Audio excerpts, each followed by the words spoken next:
ginnaaw bi ñu la nuyoo jaale la président Ousmane Tanor Dieng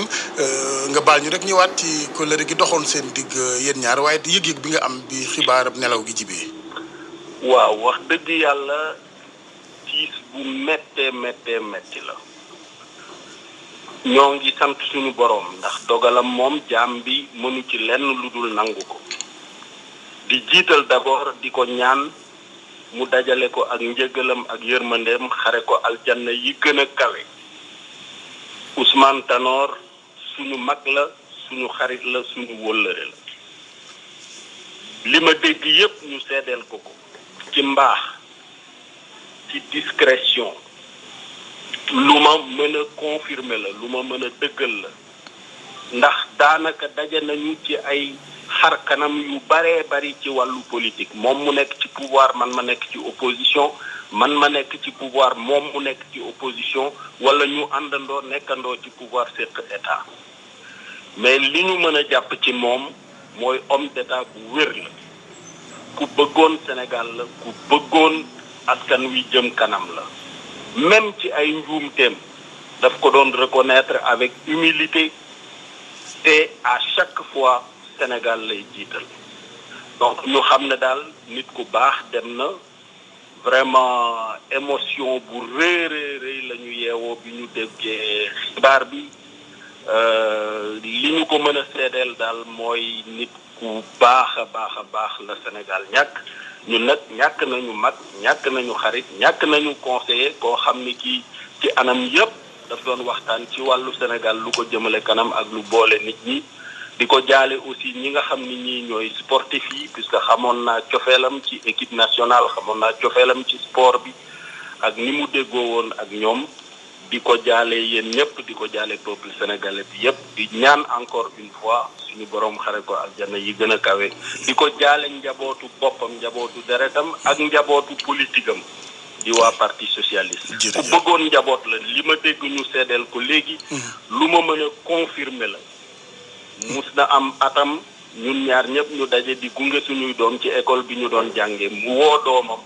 moo fa jiitu woon sama doom ne ko kii sa rakk àqam la na nga ko téye na nga ko aar na nga ko wan école bi na nga ko wan yoon te xam ni sa rakk la joo bokkal ndey ak baay daanaka donc vraiment mag yu baax la ñu ñàkk jërëjëf président Idrissa Seck ñu koy jaale moom it président Ousmane Tanor Dieng di ko gërëm Babacar ci seede yi. Oui, le même témoignage apporté par l'un de ses plus proches, Serigne Mbaye Thiam. Vous aussi, on imagine votre tristesse. waaw sànq maa ngi doon wax ci kàllaama wolof pareeguma li ma bëggoon a wax rek mooy que ne effectivement ñun ñëpp métit bu rëy la boo xam ne bi amul ab waaye damay wax ak njabootam wax ak njabootam bi nga xam ne aussi ñoo nekk ci politique mooy parti socialiste responsable yi ba ci militant bi gën a ñàkk responsabilité que ne lii am wéeru ci yàlla rek moo ñu ko mën a muñloo maa ngi leen di ñaax kon ñoom ñëpp ñu wéeru ci yàlla mu muñloo leen ko ñu xam ne li ñu mën a def pour mérité Tanor óolute bi mu amoon ci ñun mooy ñu ànd ak dal ànd ak muñ xam ne lii moom am na mënuñu xëccoo ak yàlla waaye ñu ngi dellu ci yàlla daal loolu daal moom laa amoon li ma ci wax Ousmane Tanor Dieng doon responsable ci ñun rek mag la tamit man mën naa wax ne bi mu nekkee ci nguur gi nekk ministre directeur de cabinet nekk ministre d'État Abdou Diouf benn yoon avant 2000 laa mas a toog ak moom te boobu sax du woon mbiru politique dañ doon yóbbu Sénégal Coupe d'Afrique Alger 90 président Diouf doon ñu def appui man ak ñoomin Sayer Seck defe naa ak Salif Fall ñu dem toog ak moom mu ñuy jox appui bi maa ngi commencé toog ak moom di ko xam bi ñu perte nguur gi 2000 mais ma jàng ci moom nit ku dëggu xëy na dëggu bu mat sëkk nit koo xam ne kii amul benn caaxaan ci relation ak nit du tricher relation ak nit ku bëgg Sénégal bëgg aussi li nga xam ne moom la ko président Senghor bàyyiloon président Abdou Diouf muy parti socialiste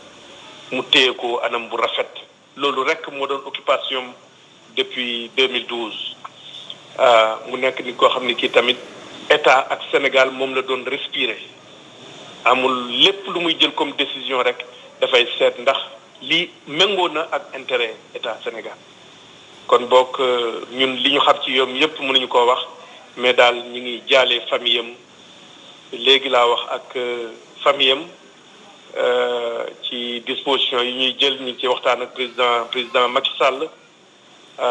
daal di ko métti la daal damu bu rëy la waaye nag dañuy dellu ci yàlla ñun ñëpp rek. di ko jaale militant responsable parti socialiste yëpp di leen wax ñu muñ waaw di leen wax daal ñoom ñëpp ñu dellu ci yàlla loolu rek moo leen ko mën a tax métit bi wàññeeku ci ñoom.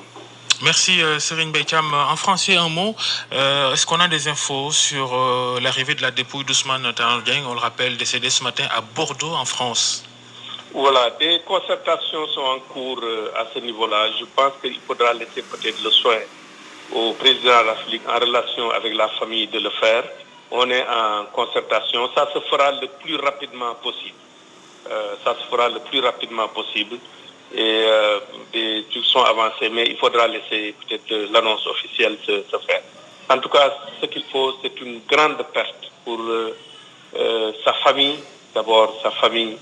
parce que je sais, Ousmane Tanor Dieng, comment il était proche de ses enfants, comment il était proche de sa famille, comment il veillait sur sa famille, comment c'était important pour lui.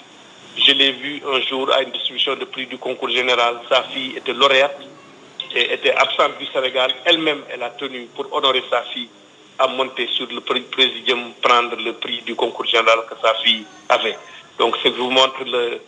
comment il veillait sur tout ce qui concernait sa famille. Donc, et je ne parle pas même maintenant du Parti socialiste parce que sa vie, toutes ses préoccupations se confondaient avec la vie du Parti socialiste, l'intérêt du Parti socialiste. Ousmane Tanor Dieng